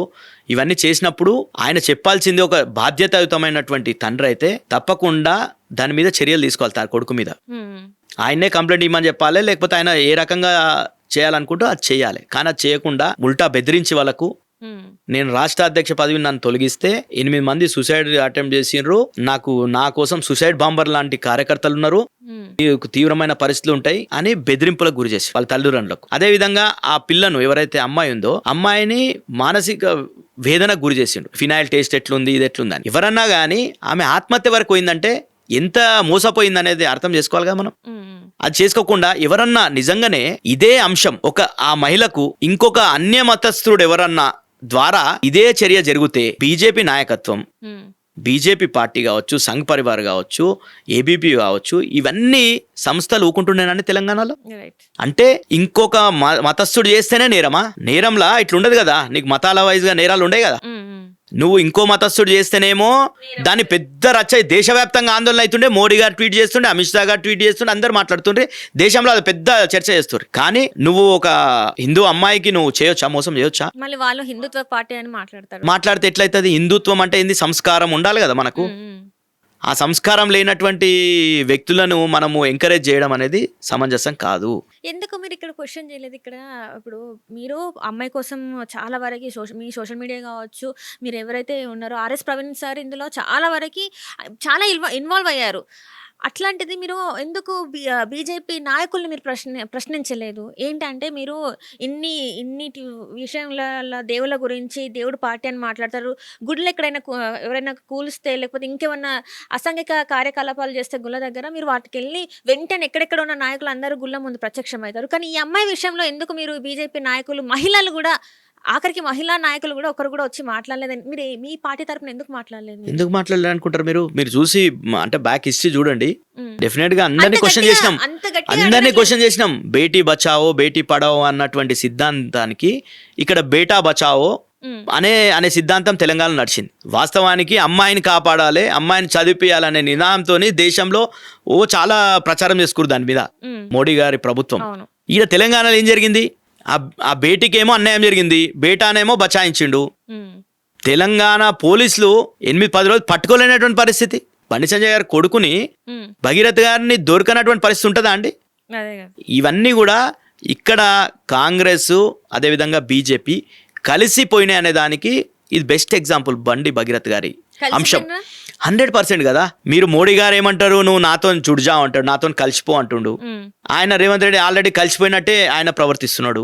సంజయ్ గారిని విజ్ఞప్తి చేసినంత వరకు కూడా సంజయ్ గారు ఆ కొడుకును అప్ప చెప్పలేడుగా. నిజంగానే కలిసే ఉండుంటే వీళ్ళేం అంటే బయట జనాలు ఎలా మాట్లాడారు, నిజంగానే కలిసే ఉంటే అసలు పోలీసుల దాకా వెళ్ళేది కూడా కాదు. ఎప్పుడో మూసేసే వాళ్ళు దీన్ని. ఎన్ని జరగలేదు ఇట్లా? డెఫినెట్ గా సిరి గారు బీఆర్ఎస్ పార్టీ అంటూ ఒక పార్టీ లేకుంటే, మా కేటీఆర్ గారు ప్రశ్నించకుంటే ఈ అంశాన్ని బీఆర్ఎస్ పార్టీ అంటే ఒక మహిళకు డెఫినెట్గా ఒక మహిళకు న్యాయం జరగాలనే విషయంలో బీఆర్ఎస్ పార్టీ అంటూ ఒక పార్టీ లేకపోతే, మా వాయిస్ లేకపోతే ఈరోజు ఆ కేసు లేదు. మీరు అన్నట్టుగా ఆ కేసు లేదు, ఏం లేదు. ఉల్టా హనీ ట్రాప్ కేసులో ఇంకా వాళ్ళ తల్లిదండ్రులను అరెస్ట్ చేసే పరిస్థితి ఉంటుండే. హనీ ట్రాప్ కేసులో రివర్స్గా అమ్మాయి తల్లిదండ్రులను అరెస్ట్ చేస్తున్నారు వీళ్ళు. అట్లాంటి పరిస్థితి ఉంటుండే. కానీ బీఆర్ఎస్ పార్టీ తప్పకుండా ఇదిగో ప్రజాస్వామ్యమైన దేశం భారతదేశం, రాజ్యాంగం అల్టిమేట్గా రాజ్యాంగం ప్రకారం నడుచుకోవాలి. అధికారం ఉన్నప్పుడు దాన్ని కొంచెం దుర్వినియోగం చేస్తారు. కానీ ప్రతిపక్ష పార్టీగా బలమైన ప్రతిపక్షంగా బీఆర్ఎస్ పార్టీ ఉంది కాబట్టి డెఫినెట్గా ఎన్ని రోజులు కాపాడగలుగుతారు? బీఆర్ఎస్ పార్టీ ప్రశ్నించకపోతే ఈ పరిస్థితి ఉంటుండేనా, అరెస్ట్ అవుతుండేనా బండి భగీరథ? ఫాస్ట్ ట్రాక్ కోర్టులో సబ్మిట్ చేయలేదు కదా, రిమాండ్ తీసుకుపోయిండ్రు. మరి ఇప్పుడు ఇంతవరకు అసలు ఏం జరుగుతుంది అనేది తెలియదు. నిన్ననే ఏదో 3 రోజులు పోలీస్ కస్టడీ అడిగినామని చెప్పారు కదా. లైక్ అడగడానికి ఏముంది అంటే ఇక్కడ అర్థం కాని సిచ్యువేషన్స్ ఏంటంటే ఆల్రెడీ మనకు అన్ని కనబడుతున్నాయి, మీడియాలో కూడా అవి వచ్చేసినాయి. ఇంకా దానికన్నా సాక్ష్యం ఏముంటది ఇప్పుడు? డెఫినెట్గా ఒకటి ఏంటంటే చట్టం, పోక్సో చట్టం ఏం చెప్తుందంటే ఎవరైనా కానీ మైనర్స్కి సంబంధించి మైనర్ కన్సెంట్ కాదు జనరల్గా. మైనర్ ఇప్పుడు ఏం చేసిరు వీళ్ళు, చాలా బీజేపీకి సంబంధించిన సోషల్ మీడియా కావచ్చు, బీజేపీకి సంబంధించినటువంటి అలా ఎవరైతే మహిళా నాయకురాలు ఉన్నారో వాళ్ళందరూ తప్పుగా ఈ అమ్మాయినేదో అమ్మాయి ప్రేమించింది, అమ్మాయి ఇట్లా చేసింది, తినబెడుతున్నటువంటి వీడియోలు ఎక్కడి నుంచి వచ్చినాయండి? అవి ఎవరి హ్యాండిల్స్ నుంచి రిలీజ్ అయినాయి? మొత్తం కూడా ఒక తప్పుడు ప్రచారం చేసే ప్రయత్నం. అమ్మాయి ఫోటోలు కూడా ఈరోజు చాలా సీక్రెట్ గా పెట్టాల్సినటువంటి బ్లర్ చేయకుండా పెట్టేసిర్రు. ఎంత ప్రైవసీకి ఎంత దెబ్బతింటదండి? పోక్సో అనే కేసులలో ఇన్ కెమెరా ట్రయల్ ఉంటుంది. ట్రయల్ జరిగేటప్పుడు కూడా ఎవరిని అక్కడ రానియరు, కేవలం అమ్మాయి ఉంటుంది, వాళ్ళు ఉండి జరుపుతారు కోర్టులలో కూడా. అట్లాంటి పరిస్థితి ఉన్నప్పుడు నువ్వు ఆ మహిళని మొత్తం మహిళ ప్రైవసీని డిస్టర్బ్ చేసి మహిళని మొత్తం కూడా ప్రజల ముందర తీసుకొని వచ్చినావు. ఇది ఎంత నేరం కదా? వీళ్ళంతా చేసినటువంటి వాళ్ళంతా నేరం చేసిండ్రు. ఆ దాంట్లో నిజంగా ఇన్వెస్టిగేషన్ కరెక్ట్గా చేస్తే, నిజంగా తెలంగాణ పోలీసులు ఈ రేవంత్ రెడ్డి ప్రభావం లేకుండా, అంటే ఆయన ప్రలోభాలు, ఆయన ప్రెషర్కి తలొగ్గకుండా కరెక్ట్గా ఇన్వెస్టిగేషన్ చేస్తే 100% దానికి సహకరించినటువంటి వాళ్ళందరూ కూడా ఈరోజు ఊసలు లెక్కించాల్సిందే. అంటే ఇప్పుడు చూసుకున్నట్టయితే తెలంగాణలో లా అండ్ ఆర్డర్ అంటే హోమ్ శాఖ మన రేవంత్ రెడ్డి గారి దగ్గర ఉంది. ఈ 2.5 సంవత్సరాల కాలంలో అసలు క్రైమ్ రేట్ అనేది చాలా తక్కువ అని చెప్పేసి, మీ హయాంలోనే ఎక్కువ జరిగింది, మేము వచ్చిన తర్వాత చాలా వరకు తక్కువ అయిపోయింది. 11 o'clock కల్లా మొత్తం అంతా క్లోజ్ అయిపోతుంది. శాంతి భద్రతలు కరెక్ట్గా ఉన్నాయి తెలంగాణలో అంటారు. మరి మీరేమంటారు దీన్ని? మీరు ఎట్లా చెప్తారు అంటే, స్వయాన ఒక మంత్రికి సంబంధించినటువంటి ఓఎస్డి మంత్రి గారు, ఆమె కొండా సురేఖ గారికి సంబంధించిన ఓఎస్డి పిఎన్ ఆయన ఓఎస్డి గారు గన్ను పెట్టి బెదిరించిందని ఒక సిమెంట్ కంపెనీకి సంబంధించినటువంటి డక్కన్ సిమెంట్స్ సంబంధించినటువంటి కంపెనీకి సంబంధించిన యజమాని కంప్లైంట్ ఇచ్చినటువంటి చూసినాం. వాళ్ళ ఆమె కూతురు ఏం చెప్పింది, సుస్మిత గారు ఏం చెప్పిండ్రు, అది రోహిన్ రెడ్డి గారు ఉండే, అంటే సీఎంకు తెలిసే జరిగింది, సీఎంకు అనుయూయ శిష్యుడైనటువంటి రోహిన్ రెడ్డి గారే ఉండంగానే బెదిరించారు ఇది, కాబట్టి ఆయనను కూడా కేసులో పెట్టాలని సుస్మిత గారు చెప్పారు. అదొకటి అయిపోయింది. మనం చూసినాం కరీంనగర్లో పట్టపగలు ఆ జ్యువెలర్ షాప్ లో గన్నులు పెట్టి బెదిరించి ఫైరింగ్ చేసి అంటే లూటీ చేసేటటువంటి పరిస్థితి ఉంది.